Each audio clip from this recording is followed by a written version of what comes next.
This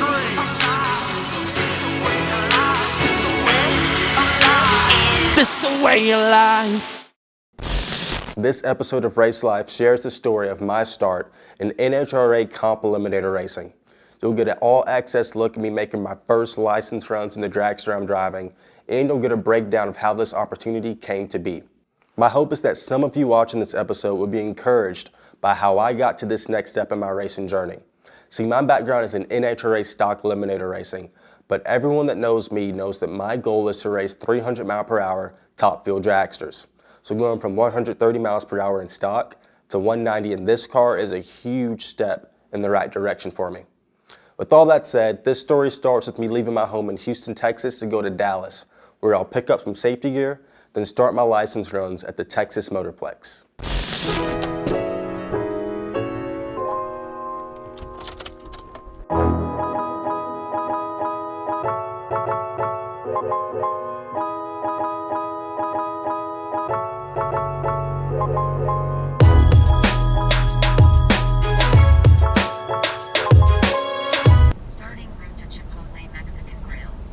So we're like 6-7 minutes away from Summit Racing Equipment in Arlington. Taking a quick pit stop, Chipotle.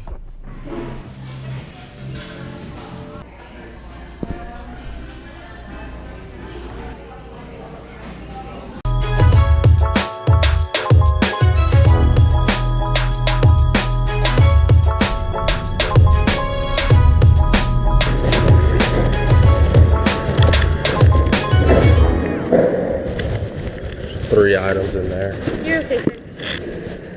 So the reason I'm back here at Summit Racing Equipment is because I originally got a Hans order, this one here, and it just did not feel comfortable. Then I got a Hans hybrid, which is in the box there, and that one did not fit either. It was a medium, and it was just flat out too big. So now I'm going to return both of those, get a small in the Hans hybrid. That should fit me perfect. And after that, head to the Motorplex and get started getting fitted for the car.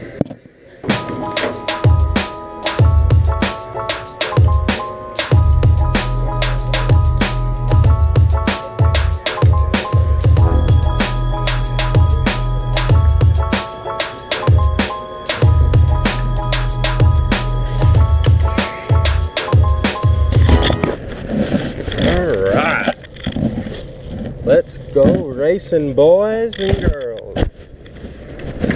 Okay, so 3 tries later, I finally got a Hans device that fits. Now we're gonna head to the track and let's go comp eliminator racing. Let's do it. At this point in the story, I'd like to explain how I got the chance to drive this car. In the summer of 2018, I was at a point in my racing career where I felt I needed some upward movement to stay on track to top fuel. So I started to think through who I could rent a super comp dragster from. That's the most cost-effective dragster on tour, and I felt I needed to be back in a dragster to stay on track. Now mind you, I'm still a college student with college student money, so renting a dragster of any type was going to be a stretch for me. Now while I was figuring all this out, I saw a post on Facebook about a gentleman looking for a driver for his comp dragster. Now comp is a big step up from super comp, especially in terms of cost. So when I saw the post, I scrolled through the comments and I saw that there was already quite a few people who raised their hand to drive the car. Despite that, I decided there was no downside to me at least reaching out to John. So I took my time, wrote up an email, made a marketing deck, and sent it off. Now days went by without me hearing from John, so I just did what I knew to do, which is keep working. I kept working 7 days a week to try to save some money for a super comp car. But as I kept working, I never stopped believing that somehow, some way, I was going to get to where I wanted to be. Now, a month after I sent an email to John, I got a reply. And just a few weeks after that, I was in his car filming this episode. Once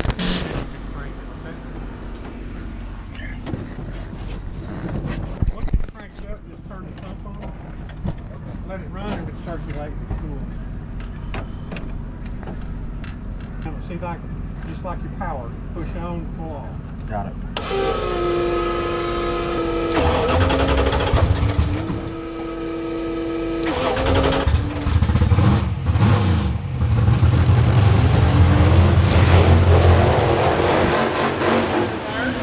shuts it off. Goes 570 to 7. Target 4.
What was that like?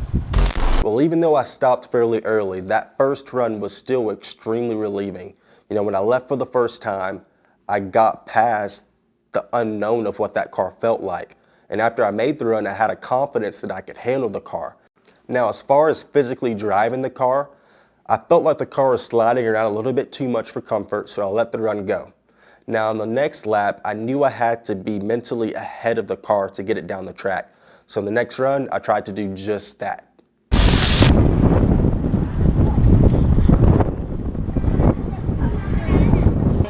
You pull and shoot this time? Right. You know everything to do? Yeah. Check, G.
On the second run, I was a bit more confident, you know. As the car left, things were still happening at a rate that was faster than normal for me. But about 200 feet into the run, things kind of started to slow down. And as that happened, I tried to guide the car back toward the center of the groove because the wind was pushing pretty hard that day.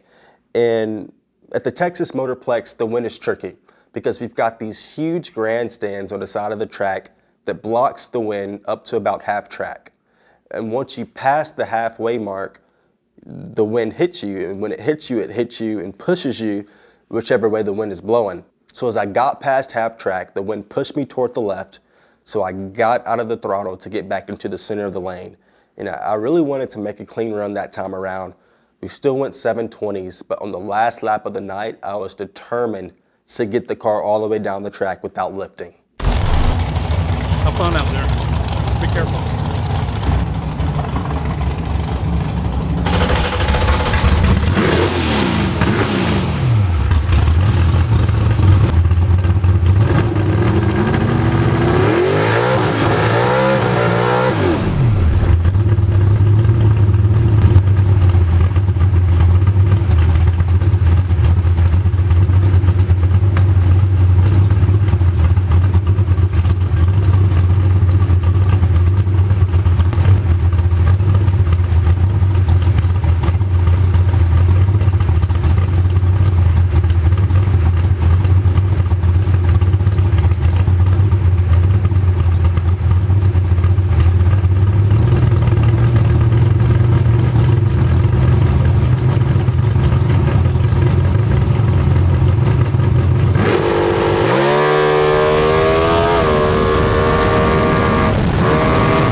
last run, I really pushed hard to get through the wind, but as you could see in the video, the car was kind of skating around about 300 feet into the run.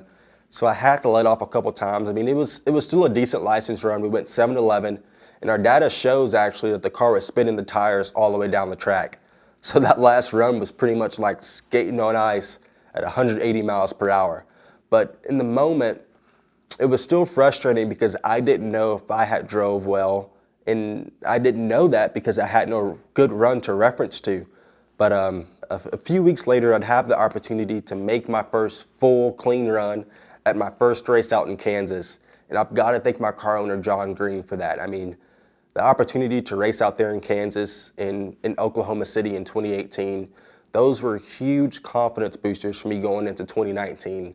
That said, that's a wrap on this episode of Race Life. And I want this episode to be an example of what can happen when you see out every opportunity to reach your goals and you don't give up on your goals. So keep working, stay in faith, and don't give up.